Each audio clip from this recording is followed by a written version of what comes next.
अस्सलाम वालेकुम एवरीवन। उम्मीद है आप सब खैरियत से होंगे। डियर स्टूडेंट्स, आज 10th क्लास की कंप्यूटर साइंस की जो न्यू बुक है, इसमें हम चैप्टर नंबर 3 का topic variables in Python discuss करेंगे। वेरिएबल्स वाला जो टॉपिक है ये बहुत इंपॉर्टेंट है। मैं ये कहता हूँ कि अगर किसी स्टूडेंट को वेरिएबल का कंसेप्ट क्लियर नहीं है तो वो पाइथन का कोड जो है वो नहीं कर सकते, उसके लिए बहुत ज़्यादा टफ होगा, क्योंकि वेरिएबल का कंसेप्ट एक मेन कंसेप्ट है पाइथन प्रोग्रामिंग के अंदर। और इस टॉपिक में बहुत सारे इंपॉर्टेंट क्वेश्चन भी हैं, क्योंकि लॉन्ग क्वेश्चन तो इस टॉपिक इस चैप्टर से नहीं आता। तो इस टॉपिक के जो क्वेश्चन हैं वो शॉर्ट पॉइंट ऑफ व्यू से बहुत ज़्यादा इंपॉर्टेंस रखते हैं। तो मैं इसी वीडियो में आपको शॉर्ट क्वेश्चन भी बताऊंगा जो इस टॉपिक में से एग्ज़ाम के अंदर आते हैं। सेकेंडली ये है कि आप तमाम प्रीवियस लेक्चर मस्ट वॉच कीजिएगा, क्योंकि पाइथन के अंदर तमाम लेक्चर जो है वो एक दूसरे से लिंक्ड होते हैं। अगर आपको प्रीवियस कंसेप्ट क्लियर नहीं है तो ये कंसेप्ट भी आपको क्लियर नहीं होगा। तो आप पहले वो लेक्चर्स देखिए, देन इस लेक्चर को जो है वो स्टार्ट करें। तो चलते हैं अपने टॉपिक की तरफ। Variable in Python. पाइथन में वेरिएबल्स वेरिएबल्स क्या होते हैं, यहाँ पर सबसे पहले इंपॉर्टेंट जो आपका शॉर्ट क्वेश्चन है वो पाइथन की डेफिनेशन है। इसको मस्ट जो है वो याद कर लीजिएगा, पेपर्स में क्वेश्चन इसके ऊपर आते हैं। देखें, हम अगर कोई भी वैल्यू यहाँ पर लिखते हैं ना, लाइक मैं लिखता हूँ 2 या 3.9, या उसके बाद में जो है यहाँ पर कोई अली लिख दिया स्ट्रिंग वैल्यू। हम डायरेक्ट वैल्यू जो है वो पाइथन में या किसी प्रोग्रामिंग लैंग्वेज में वैल्यूज डायरेक्ट नहीं ले सकते, बल्कि उन्हें किसी के अंदर स्टोर करना पड़ता है। मैथ में तो आप डायरेक्ट वैल्यू लिख सकते हैं ना, लेकिन पाइथन में डायरेक्ट वैल्यू हम नहीं, डायरेक्ट हम 2 यूज नहीं कर सकते, 3.9 यूज नहीं कर सकते, अली यूज नहीं कर सकते, बल्कि इन्हें किसी के अंदर स्टोर करना पड़ेगा। लाइक जैसे मैं लिखता हूँ a इज इक्वल टू 2, तो 2 इस वक्त किस में स्टोर हो गया, ए में। ए की वैल्यू है ना 2। मैथ में भी आप जैसे लिखते हैं x is equal to 55, x is equal to 60, तो इट्स मीन x के अंदर क्या पड़ा हुआ है, 60 पड़ा हुआ है, x के अंदर क्या पड़ा हुआ है, 55 लाइक पड़ा हुआ है। तो a is equal to 2, b is equal to मैं कर देता हूँ 3.9, तो 3.9 किसके अंदर स्टोर हो गया, b के अंदर। तो इस कंसेप्ट को क्या कहा जाता है, वेरिएबल्स बनाना, यानी कि अपनी वैल्यूज को हम डायरेक्ट नहीं ले सकते, इन्हें हम किसी न किसी वेरिएबल के अंदर स्टोर करते हैं। तो इसी टॉपिक में हम पढ़ने जा रहे हैं कि वेरिएबल्स क्या होते हैं, वेरिएबल के नेम किस तरह से रखे जाते हैं, वेरिएबल का यूज क्या होता है, और वेरिएबल की टाइप्स कौन कौन सी होती है। तो सबसे पहले इसकी डेफिनेशन की तरफ चलते हैं। A variable in programming function as a storage container within a computer memory. कि वेरिएबल जो है प्रोग्रामिंग के अंदर एक स्टोरेज कंटेनर का काम करते हैं। स्टोरेज कंटेनर मीन जिसके अंदर आप समझिए वैल्यू स्टोर की जाती है। लाइक वेरिएबल एक बॉक्स है, एक कंटेनर है जिसके अंदर आप वैल्यू स्टोर करेंगे। मैंने अभी आपको बताया ना कि वैल्यूज हम डायरेक्ट नहीं लिखते, बल्कि नहीं किसी के अंदर स्टोर करते हैं। तो यहाँ पर ये कह रहे हैं कि वेरिएबल बेसिकली एक बॉक्स होता है, एक कंटेनर होता है जिसके अंदर कुछ स्टोर की जाए, लाइक वैल्यू स्टोर की जाए। और ये कंटेनर किधर होता है, कंप्यूटर की मेमोरी के अंदर। यहाँ पर कंप्यूटर की कौन सी मेमोरी की बात हो रही है, मेन मेमोरी की, यानी कि रैम की।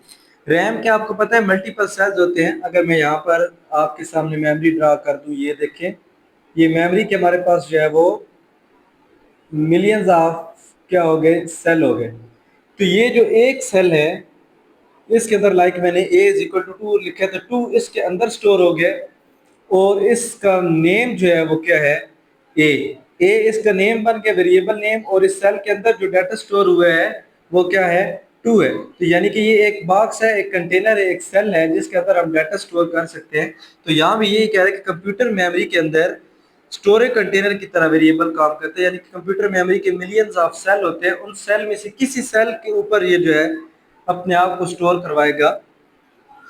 सेकंड देखें, it allows the storage of data that can be retrieved later in code.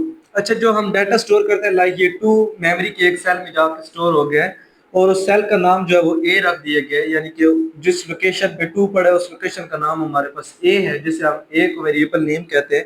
कहता है कि ये जो डाटा स्टोर किया जाता है इसको रिट्रीव दोबारा निकाल सकते हैं, रिट्रीव लेटर दोबारा निकाल सकते हैं कोड में।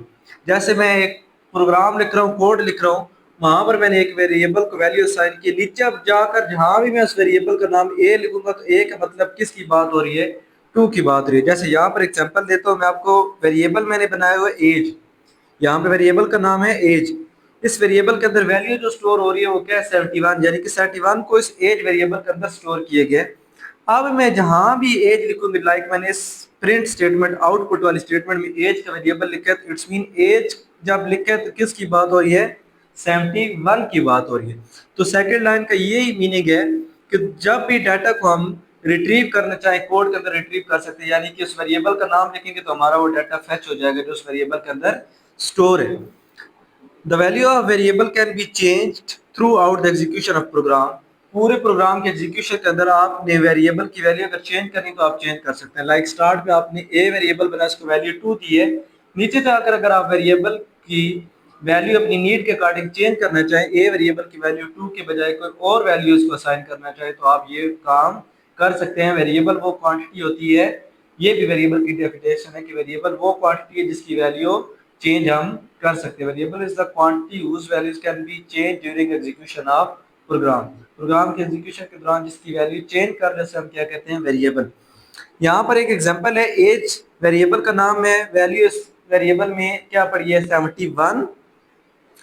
अब हमने आउटपुट का एक स्टेटमेंट लगाई है, आउटपुट का फंक्शन यूज किया, आप प्रीवियस लेक्चर में पढ़ चुके हैं। प्रिंट, प्रिंट के आगे डबल कोटेशन में लिखा हुआ text as it is output में आता है, और जो डबल कोटेशन क्लोज करके लिखा जाए वेरिएबल का नेम है जो भी, तो उसकी जगह उसकी क्या आती है, वैल्यू। तो हमने डबल कोटेशन में लिखा है कायद लिव्ड फॉर, ये एज इट इज आउटपुट में आ जाएगा, कायद लिव्ड फॉर, आगे डबल कोटेशन क्लोज करके वेरिएबल का नेम लिखे एज। तो एज की क्या वैल्यू यहाँ पर एज के वेरिएबल में स्टोर हुई है, 71। ये वही कंसेप्ट है जो मैं आपको कह रहा था कि वैल्यू हम डायरेक्ट नहीं ले सकते बल्कि किसी वेरिएबल में स्टोर करते हैं। तो यहाँ हमने वैल्यू पहले स्टोर की एज के वेरिएबल में, अब हमने यहाँ पर एज का वेरिएबल लिखे, इट्स मीन किसकी बात हो रही है, 71 की। तो अब यहाँ पर ये डबल कोटेशन के बाहर है, तो एज की जगह आउटपुट में क्या आएगा, कायद लिव्ड फॉर, और एज की जगह क्या आ जाएगा, उसकी वैल्यू जो उस वेरिएबल के अंदर स्टोर है, कंप्यूटर की मेमोरी में किसी लोकेशन पर उसने स्टोर की हुई है। तो 71 आएगा, ईयर आगे फिर डबल कोटेशन में, तो ईयर एज इट इज आ जाएगा। इस कंसेप्ट को लाजमी समझिएगा, कायद लिव्ड फॉर 71 ईयर। तो 71 किस तरह से यहाँ पर आ गया, इसलिए है कि हमने यहाँ वेरिएबल नेम लिखा है और उस वेरिएबल में वैल्यू क्या पड़ी थी, 71। तो जब वेरिएबल नेम लिखा तो उस वेरिएबल की जो वैल्यू है आउटपुट में, यहाँ पर इस वेरिएबल की हमें वैल्यू दिखेगी, और ये वैल्यू आउटपुट में शो करवाने के लिए लाजमी होता है कि हम पहले उस वैल्यू को किसी न किसी वेरिएबल के अंदर स्टोर करेंगे। वेरिएबल का नाम आप कुछ भी रख सकते हैं, लाइक मैंने यहाँ पर एज रखा है, आप कैपिटल ए से एज रख लें या सिर्फ ए रख लें, वही वेरिएबल का नेम आपको बट नीचे भी यूज करना पड़ेगा।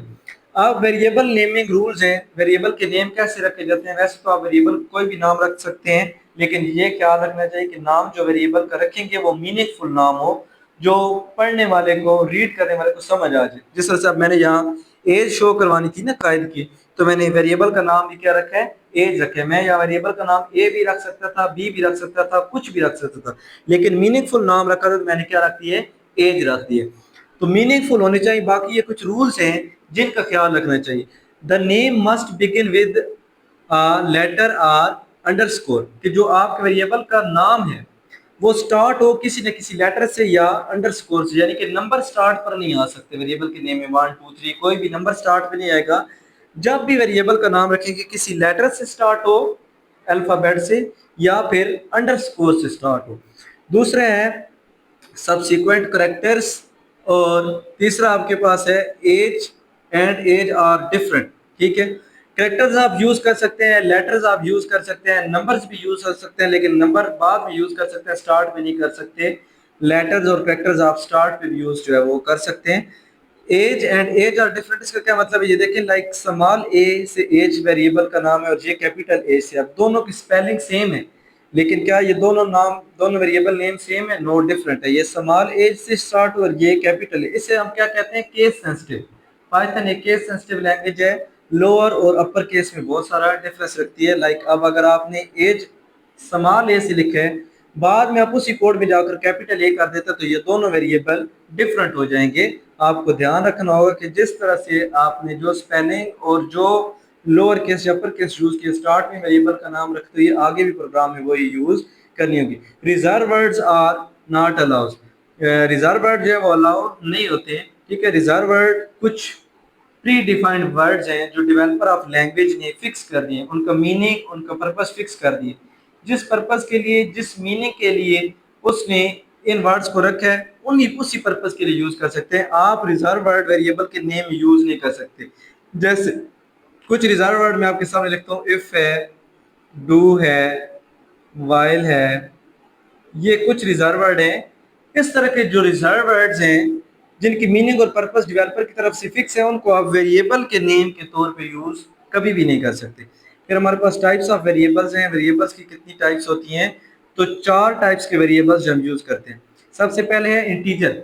अगर आप कोई वेरिएबल के अंदर नंबर स्टोर करवा रहे हैं, जो नंबर आपके पास विदाउट पॉइंट है, होल नंबर होते हैं, ठीक है, और वो नंबर विदाउट पॉइंट हो, लाइक आप 1, 6, 9, इस तरह का कोई भी न्यूमेरिक वैल्यू स्टोर करवाते हैं जो विदाउट पॉइंट हो, तो उसके लिए डाटा टाइप कौन सी होगी? इंटीजर होगी। और इंटीजर के लिए पाइथन के अंदर जो शॉर्ट वर्ड लिखा जाता है वो क्या होता है? Int, INT, int, lower case में। जब भी आपने न्यूमेरिक वैल्यू होल नंबर को स्टोर करवाना है विदाउट पॉइंट वाले को, तो डाटा टाइप ऑफ वेरिएबल के साथ क्या लिखेंगे? इंट लिखेंगे। Like a is equal to 2, तो 2 क्या है? एक न्यूमेरिक नंबर है, तो आप a से पहले डाटा टाइप क्या लिख देंगे? इंट। इट्स मीन a के अंदर जो वैल्यू है वो कोई नंबर है और विदाउट पॉइंट वाला नंबर है। दूसरा है फ्लोटिंग पॉइंट। फ्लोटिंग पॉइंट में कौन से नंबर आएंगे? पॉजिटिव और नेगेटिव दोनों नंबर, बट विद पॉइंट आएंगे, विद फ्रैक्शन, इशारिये वाले नंबर। तो अगर पॉइंट वाली वैल्यूज को आपने स्टोर करवाना है किसी वेरिएबल के अंदर, आप पॉइंट वाली वैल्यूज स्टोर करवा रहे हैं, जैसे b इज इक्वल टू 3.9, तो पॉइंट वाली वैल्यूज के लिए वेरिएबल से पहले इसकी डाटा टाइप कौन सी हम यूज करते हैं? फ्लोट, FLOAT, लोअर केस में। फ्लोट इंडिकेट करेगी कि इस वेरिएबल के अंदर जो वैल्यू है वो कोई पॉइंट वाला नंबर है। उसके बाद स्ट्रिंग है। स्ट्रिंग के लिए शॉर्ट कीवर्ड आपका STR है, और स्ट्रिंग के अंदर आपकी कोई भी मैसेज, किसी भी पर्सन का नेम, स्ट्रिंग वैल्यूज आती है, और ये डबल कोटेशन के अंदर जो है वो क्लोज होती है। डबल कोटेशन के अंदर लिखा हुआ किसी पर्सन का नेम है, किसी सिटी का नेम है, कोई एड्रेस है, कोई मैसेज है, इट्स मीन वो कौन सी वेरिएबल की कौन सी टाइप है? स्ट्रिंग है, और उसके लिए आप क्या लिखेंगे? STR। नीचे चौथी बुलियन। बुलियन के लिए जो कीवर्ड कोड के अंदर यूज करेंगे वो क्या होगा? बूल। और बुलियन वाले में कौन सी वैल्यूज आती है? ट्रू या फॉल्स। सिर्फ दो ही इसके अंदर वैल्यूज आएंगी, ट्रू या फॉल्स। अगर ये ट्रू या फॉल्स वाली आपकी वैल्यू है तो फिर आप डाटा टाइप कौन सी लिखेंगे? वेरिएबल की टाइप जो है वो आपके पास बूल होगी। तो ये 4 वेरिएबल की जो है वो डाटा टाइप्स हैं। तो इस पर मजीद प्रैक्टिस कीजिएगा, मल्टीपल वेरिएबल नेम बनाएं, उनके खुद से नाम रखें इन रूल्स को सामने रखते हुए, और खुद से उन्हें वैल्यू असाइन करें। आपको मैंने पाइथन का सेटअप करने का तरीका बताया, उसमें जाकर आप जो है वो कोई भी 2 वेरिएबल लें, उनको खुद से 2 वैल्यूज दें, खुद ही वेरिएबल के नाम रखें, फिर उनको सम कर लें, ऐड कर लें और उसका आउटपुट देखें। तो इसके जो शॉर्ट क्वेश्चन है इंपॉर्टेंट, वो मैं आपको साथ बता देता हूँ। सबसे पहले आपका वेरिएबल पे क्वेश्चन है, उसके बाद आपका है rules for naming variable. Important short question, कौन से रूल्स हैं जो वेरिएबल का नाम रखते हुए हमें सामने रखने चाहिए। और टाइप्स ऑफ वेरिएबल, वेरिएबल्स की कितनी टाइप्स हैं, ये डाटा टाइप्स ऑफ वेरिएबल, ठीक है। तो ये आज के आपके शॉर्ट क्वेश्चन थे जो मोस्टली एग्जाम में आते हैं। मिलते हैं नेक्स्ट लेक्चर में। बहुत शुक्रिया।